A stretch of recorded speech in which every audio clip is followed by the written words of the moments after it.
আলাইকুম। শুরু করছি এমপি তামিম সরকার লিখেছেন কায়তান খান কবিতা। পর্ব ৩।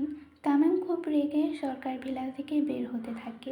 অবশ্য এই রাগের কারণ তার শখের নারী বুমা শকিব আর কালামানিক ওই বাড়িতে এসেছে তামিমকে টেক্সট পাঠায় সুভা গাড়িতে করে কলেজে না যাওয়ার জন্য। তানভীর সরকারের সাথে আলোচনা করতে থাকায় টেক্সটটি দেখতে তামিমের একটু দেরি হয়। টেক্সট দেখার ৫-৬ মিনিট পর তামিম খুব রেগে বাইরে আসতে থাকে। তামিম বের হতেই তার পঞ্চপাণ্ডব এসে হাজির হয়।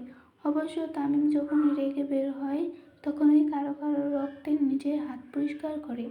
তামিম জিপের কাছে আসতেই তার পঞ্চপাণ্ডব ও যে যার মতো জায়গায় বসে পড়ে। ভাই করে উড়াইতে হইব, নাম কনখালি। বোমা সাকিব সবসময় উত্তেজিত থাকে মানুষ উড়ানোর ক্ষেত্রে তার নিজ হাতে বানানো বোম দিয়ে। সে এই পর্যন্ত অনেক মানুষকে উড়িয়েছে। তামিম কারো কথা না শুনে সোজা গাড়িতে উঠে বলে, গাড়ি সোজা সিটি কলেজের দিকে নিয়ে যা। সিটি কলেজ, রোদ ঝলমলে দুপুর, কলেজ চত্বর কাঁপিয়ে কালো জিপ এসে থামি। আরশিনগরের বাতাস যেন থেমে গেল। তামিম সরকারের নামতে দেখে চারদিকে কড়া নিরাপত্তায় ঘিরে ফেলে তার দেহরক্ষীরা। কেউ কিছু বোঝার আগেই সে উঠে যায় দ্বিতীয় তলায় ক্লাসরুমে। দশম শ্রেণীর বে সেকশনে তখন সুভার ক্লাস চলছিল। সে খুব মনোযোগ দিয়ে ক্লাস করছিল। কালকের ঘটনার পর তার জন্য কলেজে আসা খুবই মুশকিল ছিল, কিন্তু বাবার স্বপ্ন পূরণে সে কোনো কিছুর তোয়াক্কা না করে কলেজে আসে আর মুখ বুজে ক্লাস করতে থাকে। সহপাঠীরা অবশ্য তাকে নিয়ে বেশ কানাঘুষা করে, কিন্তু তেমন একটা পাত্তা দেয়নি সুভা। ক্লাসে যখন সবাই খুব মনোযোগী ঠিক তখনই তামিম তার পঞ্চপাণ্ডবদের নিয়ে ক্লাসে উপস্থিত হয়। তামিমকে দেখা মাত্র শিক্ষক ক্লাস বন্ধ করে দিয়ে দাঁড়িয়ে পড়ে আর ক্লাসে পিন ড্রপ সাইলেন্টের নীরবতা বিরাজ করে। সবার মুখে ইতিমধ্যে একটা ভয় চলে আসে। তামিম সোজা সুভার বেঞ্চের সামনে দাঁড়ায়, তার সুভার দিকে তাকিয়ে থাকে। তামিম দাঁড়ানো মাত্রই সুভার সহপাঠী উঠে অন্য দিকে চলে যায় আর সুভা মাথা নিচু করে তখনও বসে থাকে। ভয়ে তার হাত পা কাঁপতে থাকে। যার সামনে আরশিনগরে কেউ ভয়ে কথা বলতে পারে না, সে কিনা তার সামনে দাঁড়িয়ে আছে। তামিম খুব ভাবে বলে, গাড়ি পাঠিয়েছিলাম। সুভা ধীরে ধীরে উঠে দাঁড়ায় আর মাথা নেড়ে হ্যাঁ বোঝায়। তামিম খুব জোরে চারি দিয়ে উঠে সুভাকে, তো আসিসনি কেন?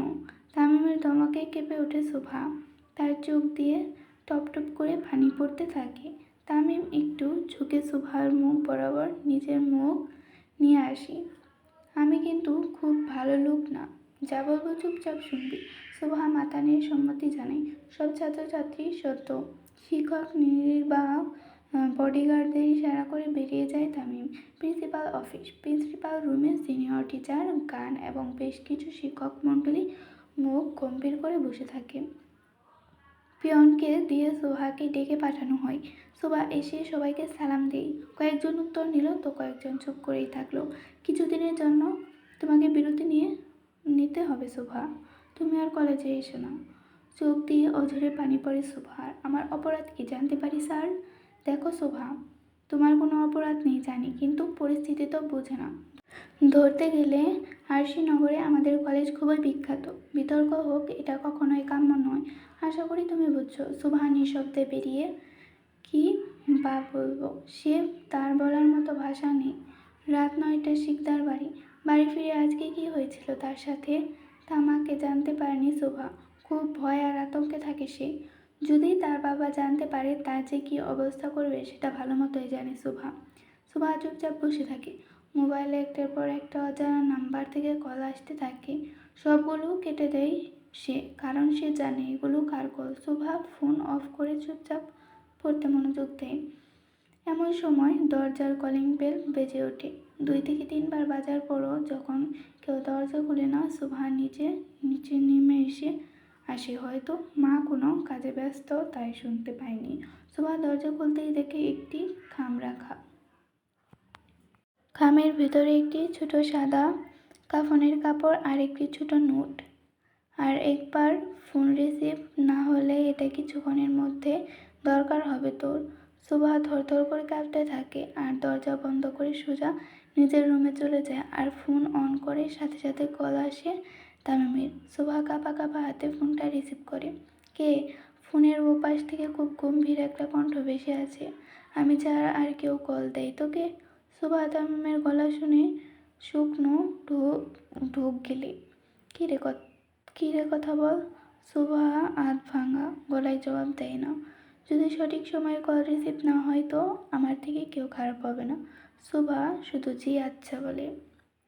কালকে লাল ড্রেস পরবি, না হলে যেই ড্রেস পরবি সেটাই তোর রক্ত দিয়ে লাল করব।